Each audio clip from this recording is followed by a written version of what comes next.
everybody. My name is Renee. I'm a California girl. I was born in LA, grew up in Los Angeles, went to school in Santa Barbara. But I've traveled mostly around the world, some around the US. When I was about 25 years old, I ran into some people who were very exploratory and adventurous and liked to travel around the world, do adventure traveling, and also do exploratory, interesting stuff as home as well. And I hooked up with these people, and some of them are still here, and I'm still friends with them, and you'll see some of them because we're all wearing twin t-shirts. But the first adventure travel trip that we took was to Morocco, and it was going to be a backpacking trip. And I was not much of a backpacker. I was more of a city girl and liked living in cities, and I had lived in Paris and Los Angeles and like that, but we practiced. I remember hiking up and down in our neighborhood with books in our backpacks to get ready for this trip, and it was going to be a 1-month trip hiking through Morocco, through the Atlas Mountains, and that came together. Where about 25 of us took this backpacking trip. And we went to really remote areas that was quite extraordinary. We'd be on little trails in the middle of the Atlas Mountains with donkeys going by. Sort of village people would be using these tracks, and they'd have their donkeys, and they'd be taking maybe a trip for a couple of days. And the highlight of that trip going through Morocco was we decided to spend 7 days in the Sahara Desert, which is very remote.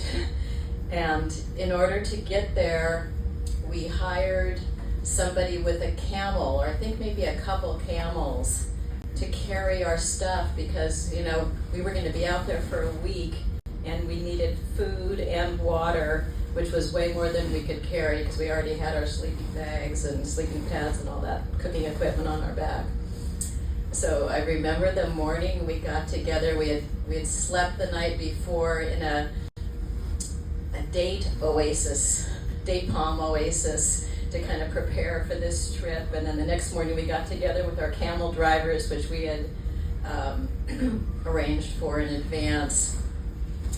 And they carried the water that we were going to drink in these tire inner tubes under the camel's stomach to carry the water, which of course we had never seen that. And we had to do the walking. The camels took our stuff, but we walked. And I still remember there was a line of us. As we walked, we kind of spread out, and we were hiking through these dunes, these beautiful sort of apricot, peachy colored sand dunes, and the string of people and the camels carrying our stuff. It was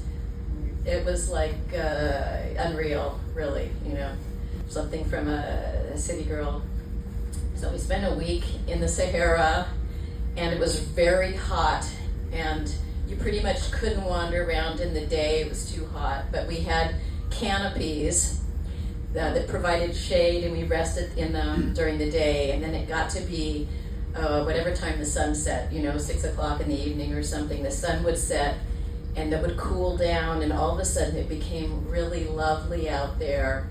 And we would wander around in the sand dunes, and they're like this, of course, and it looks sort of like the ocean, except instead of being blue, it was this peachy apricot color, just beautiful.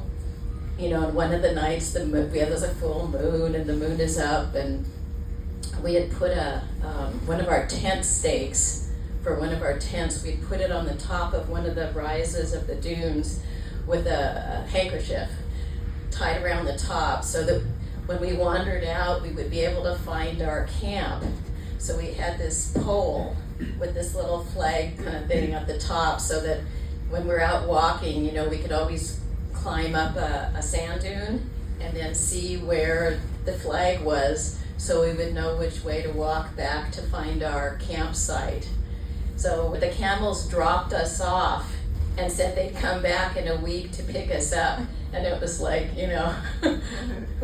we did have confidence in these guys that they were going to come get us back, but we had no idea how we would have managed without our camel escorts.